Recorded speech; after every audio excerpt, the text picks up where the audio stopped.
said, the dark have worked extremely hard to prevent it coming forth. And so when it's here, it'll be here. Well, I'm sure you'll have people lining up for it. I mean, that sounds well, great. yeah, and it's the reason I mention it in part is because that will be the big wake-up call. And so when that comes into place, then there is a platform to begin to explain to people what's happening here, what's going on. But until that, the audience is a narrow one. Well, it seems like the only evidence we've got is to look back through history and say, well, last time this particular cycle ended, this is what happened. And last time that cycle ended, this is what happened. And we can look back at the archaeological evidence and the geological evidence and say that these things have happened on the planet before. It looks like, based on the cycles, that it's going to happen again now, but that's pretty much all we can do. We can look back and say it's happened before. That's true. The other thing that we can do is to look at the evidence in so many traditions that are pointing to this time. The evidence from the Mayans is perhaps the most public face. And for me, the guy that's perhaps done the best work on this is John Major Jenkins, and he's gone on from that to then correlate the evidence from other disciplines and so on. If you look at the evidence in Europe, for example, if you scratch the surface of that again, there is this evidence of pointers to this galactic alignment with the Milky Way, this cross that gets formed between the plane of the Milky Way and the ecliptic, forms a cross, and we are aligned with the dead center, if you will, of the galactic center at that time. And that message shows up in many, many, many traditions from around the world.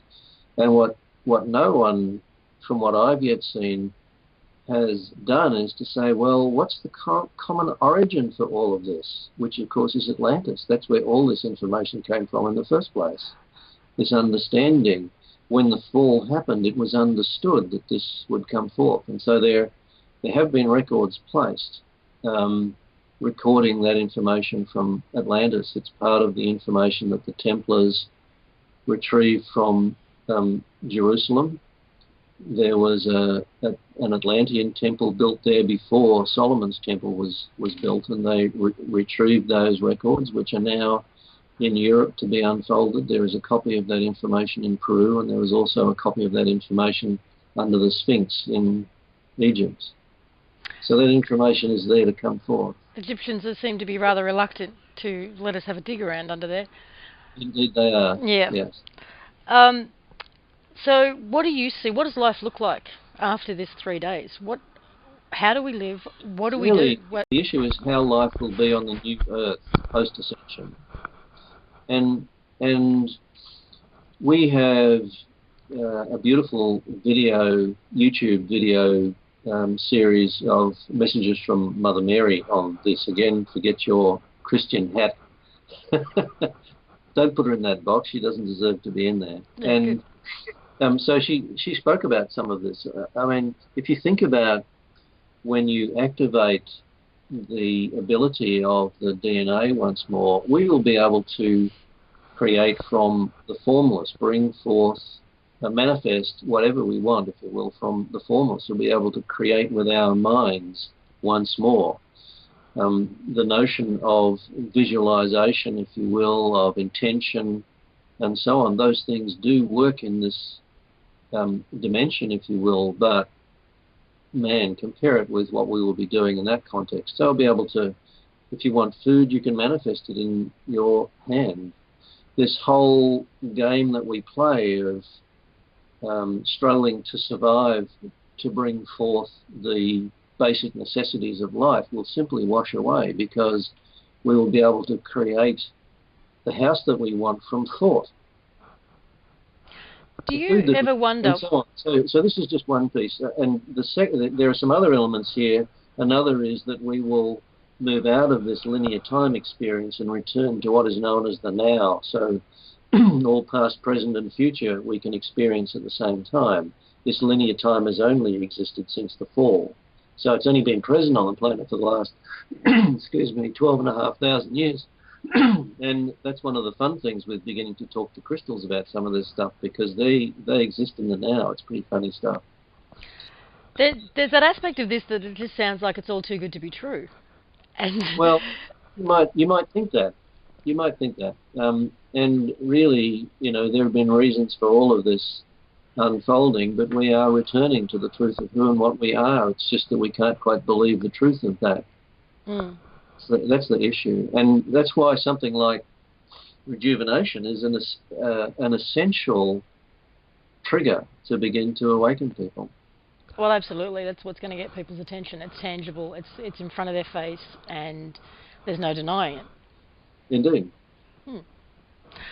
When I'm assuming, I'm going to assume that when you first started down this path, you had doubt, and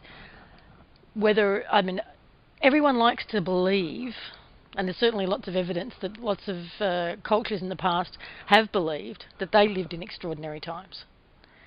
And as far as I know, every Christian since Christ has thought they lived in the time of the second coming, his return. And I have had this discussion with people, and in their mind, this is just another Y2K. Yeah, absolutely. That date is no more significant than any other. And I don't blame them for taking that position. Well, I don't either, because I've got nothing to back it up with. Exactly. And other than to point them in the same direction in terms of look at the history, and the evidence is in the history.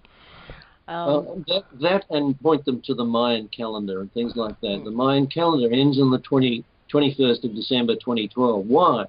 Why did these characters do this work some 3,000 odd years ago that pointed to this? It's categoric as wearing.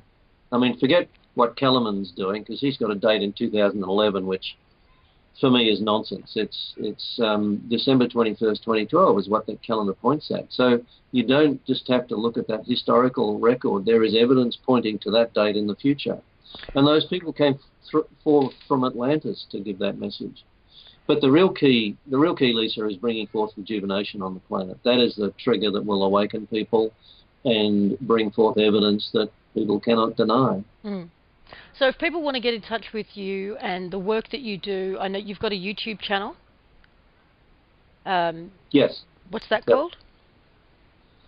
Oh, it's just under my name. I think it's Richard Presser. I can't remember. Okay. And your website is the2012countdown.com. That's our major website. We have several other websites too. There is the IamYeshuaReturn.com website, which has a particular set of information. We have metatronminutes.com, which is an important site also. So we have several sites, but the one that people tend to go to first these days is the 2012countdown.com, because its focus is primarily on 2012 and the issues to consider. And if they go to that website, there's links to all of those other sites? There is. Okay. And I do recommend that if you are just starting out, you're just starting to discover 2012, then Richard's book, The Coming Golden Age, is a great place to start. And also the videos that are there on the 2012 Countdown website, there's a link up the top that says YouTube videos. Yes. It's not all of them, but it's the good ones. It is. It's what I've done is tried to pick ones that carry key messages, if you will, that when you put them together give you a picture of understanding of the events that are unfolding. They begin with a vision that Carolyn received in November of 2008, standing in the Galactic Center looking at all of this unfolding. It's quite interesting. Great. Well, for those people who are watching, if you relate to and feel a connection or feel drawn to what Richard is saying, then please check out the website. There's plenty of information there. You'll be busy for days. And once again, Richard, thank you so much. This has been fascinating.